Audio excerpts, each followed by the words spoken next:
Hi team, and welcome back to this week's Ecommerce Experts episode. Firstly, a huge thank you to everyone who has liked, commented, subscribed, or messaged us so far on the series. We've really enjoyed making it. We're going to keep bringing you this content every single week with brand experts to hear exactly what they do, what works for them, what doesn't work for them, in the hope that you can take a couple of pieces of information, a couple of key takeaways back to your business. And the next couple of episodes are super exciting.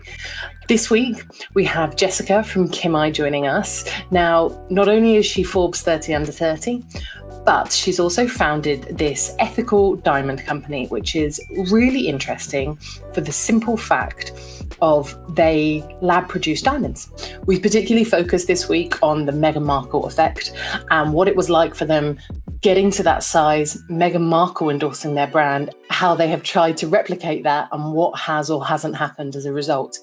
So I hope you find this one as interesting as I did. Without further ado, here she is.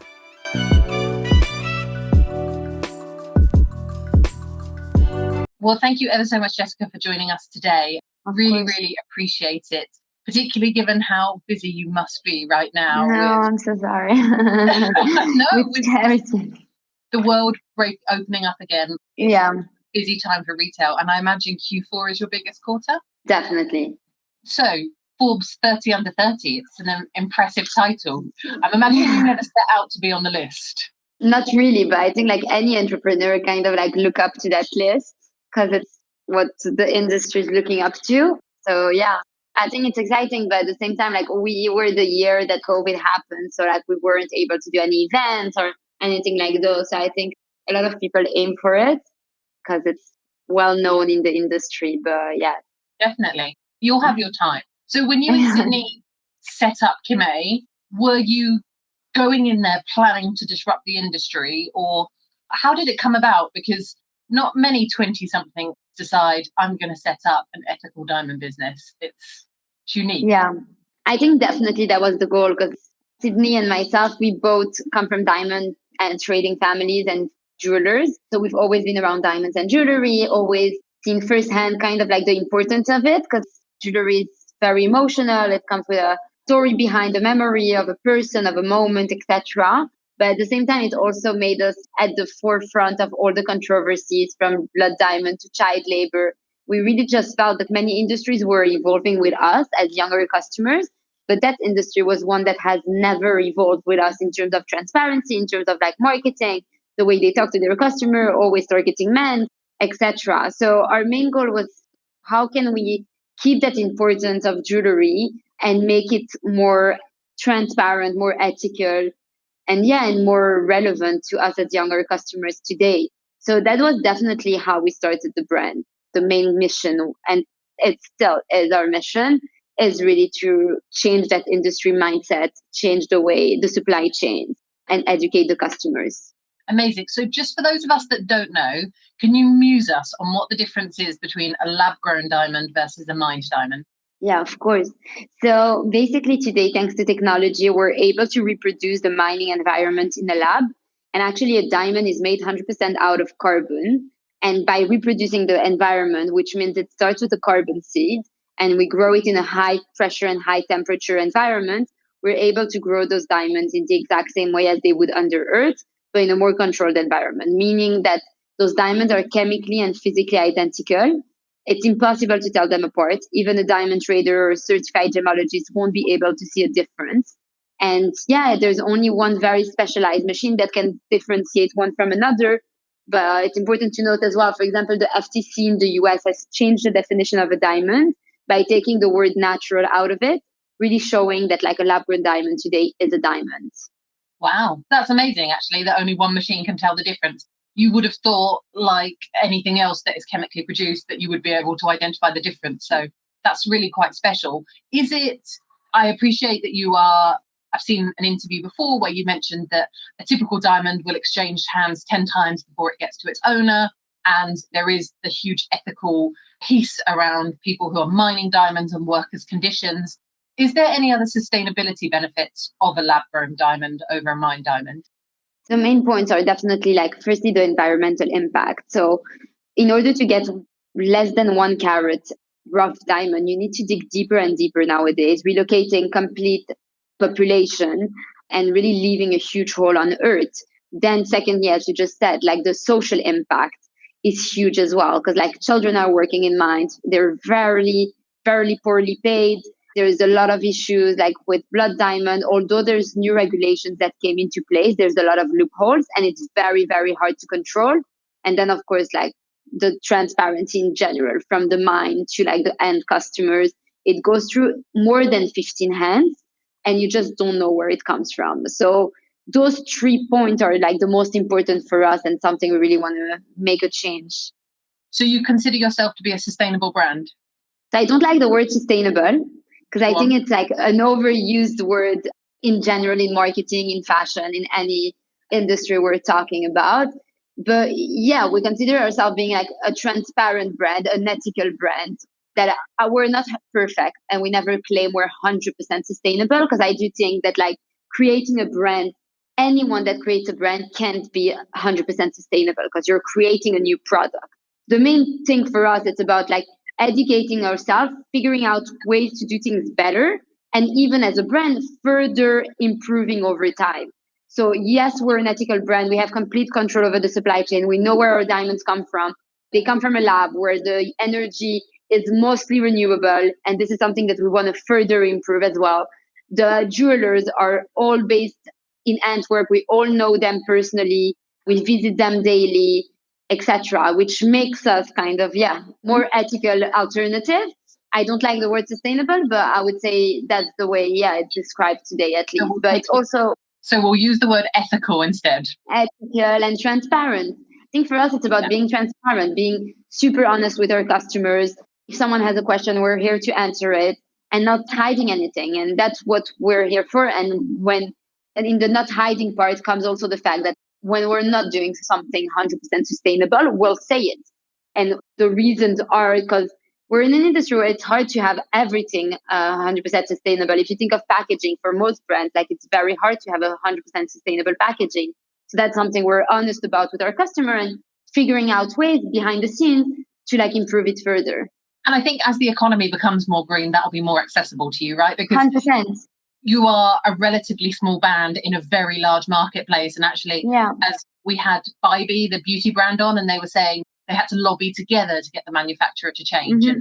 And I think that's part of being a small brand, is you can help activate the change, but you do need others to join you. Otherwise... Definitely. And I think it's not even just the industry, it's just the world we're living. It should come from the government, from those kind of like power in order to have an impact. Because like, it's just, you need to work with what's available and definitely look for alternative, but sometimes you don't have an option.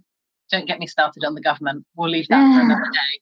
So what do you wish you had known at the beginning of your journey? Is there anything you, in hindsight, think other founders should know that? I think there's two parts to it, because like one part is like, I'm happy I didn't know most of the things we learned afterwards, because I feel like being kind of naive enabled us to launch without asking ourselves too many questions and without looking into the kind of like negative part of like being an entrepreneur, getting into an etc. So I feel like most founders that kind of launch without knowing are able to do much more and dare to do much more than if you already know most of the things. But I do think in general, like it's a super rewarding journey. But I feel like the main thing, and I was actually with the founder this morning, and we said like the main thing people aren't talking about is that it comes as well with a lot of challenges, and like it comes with a lot of ups and downs. Like it's not always going to be an amazing day, because like you have a lot of challenges along the way. And I feel like that's something people don't really talk about enough, because like when you talk about entrepreneurship, you see only the amazing side to it. In the past months and years, mostly in the US as well, like people have been much more open about what it takes as well to like launch a company, like be an entrepreneur, hire the right team, etc. And I think that's something important. So I wouldn't say I wish I knew it, because I think like in general, like I'm so happy we were so naive and so unconscious and we're able to launch that way, because I feel like otherwise you wouldn't launch. But I think it's also important to be conscious about the fact that like it's not always what you're seeing on the outside.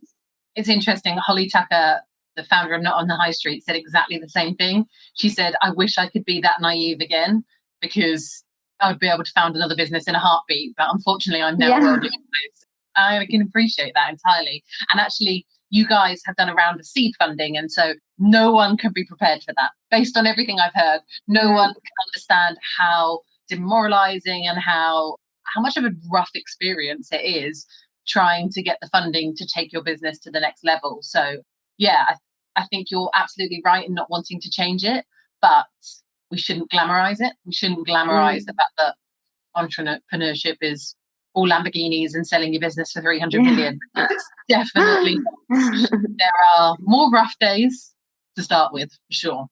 So I jested with you at the beginning of this just before we came on air, but Meghan Markle, she put your brand into the stratosphere. And Emma Watson, actually, let's give Hermione Granger some credit. Has that level of influencer helped? Has it helped brand, or is there a measurable way of tracking how that's impacted your sales? For sure. So I think like there's a difference between influencers and a Meghan Markle. I think like those are two complete different things, because we in general as a brand don't do much gifting. We don't do much influencer strategy as people would call it, just because like our product is expensive.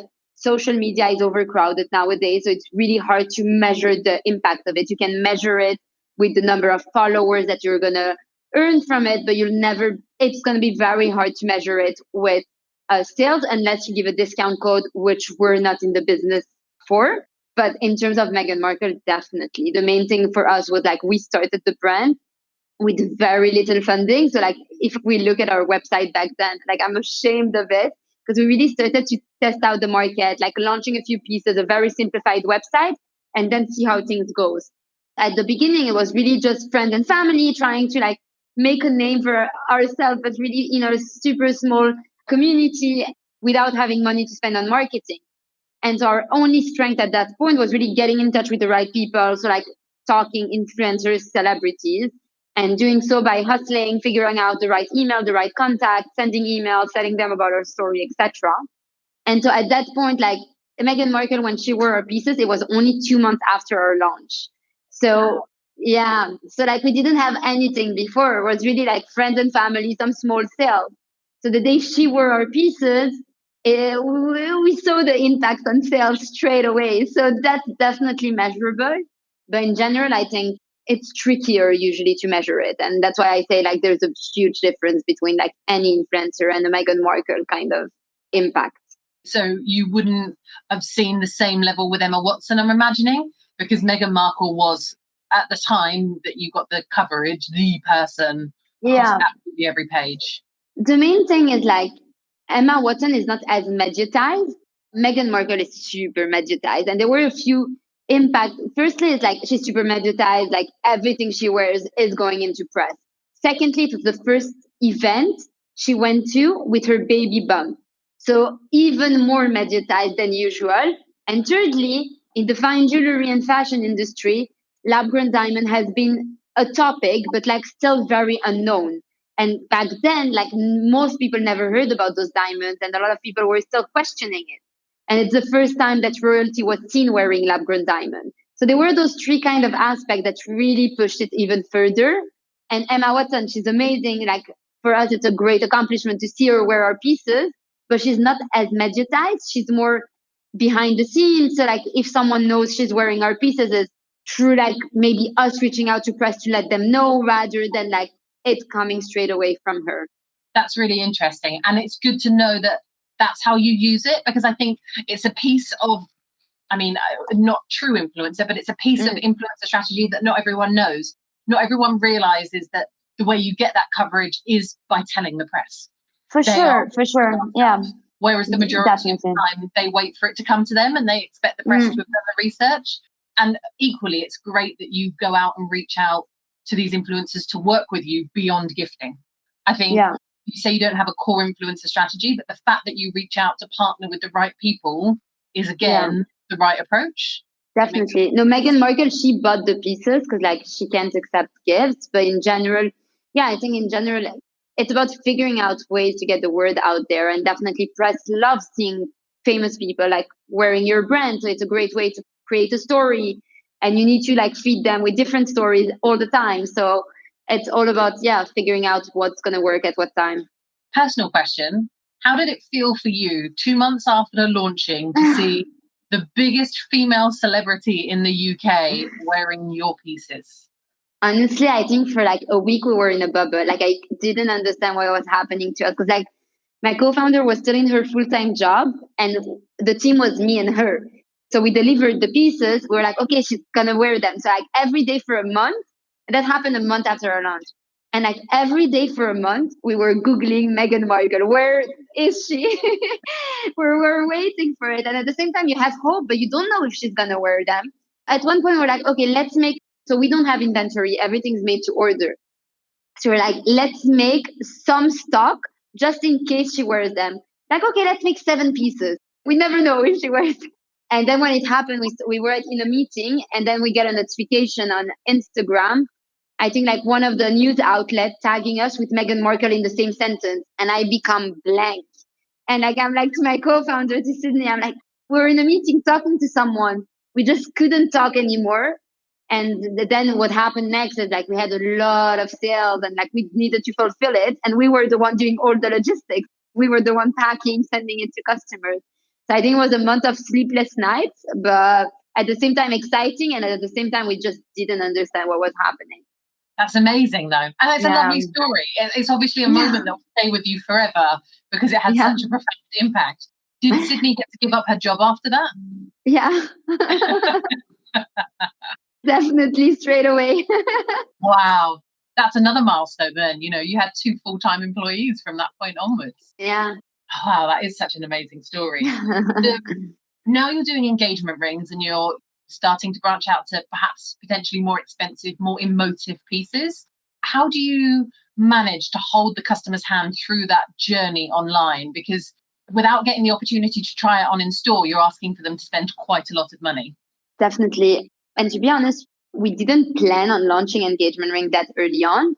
Because for us, just in general, like we're an approachable brand in terms of fine jewelry, but we still have like a certain price point. So we thought even when launching the brand, we were gonna cap our prices at $1,000 instead of like going above. Because who's gonna spend that money online? Like it's a complicated purchase. You need a store, etc. And actually launched pieces above $1,000, and they were performing super well.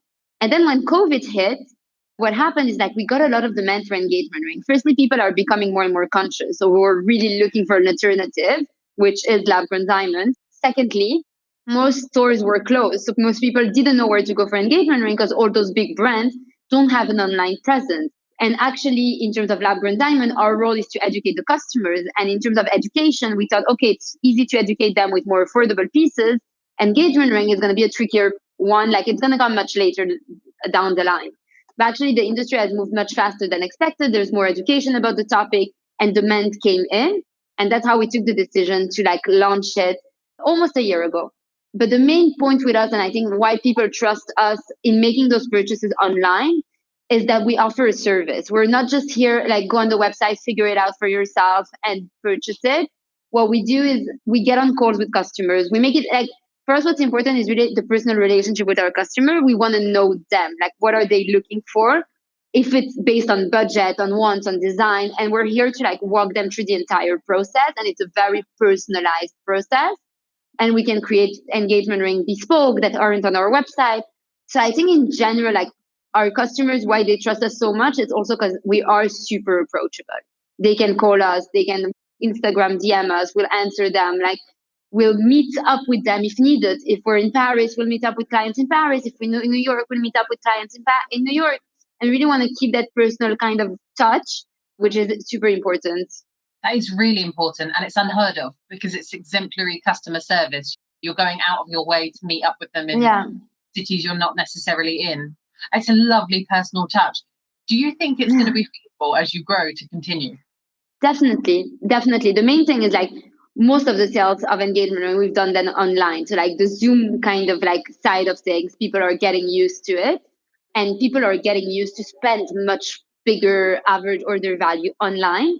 So we're seeing that switch already impacting people's purchasing straight away.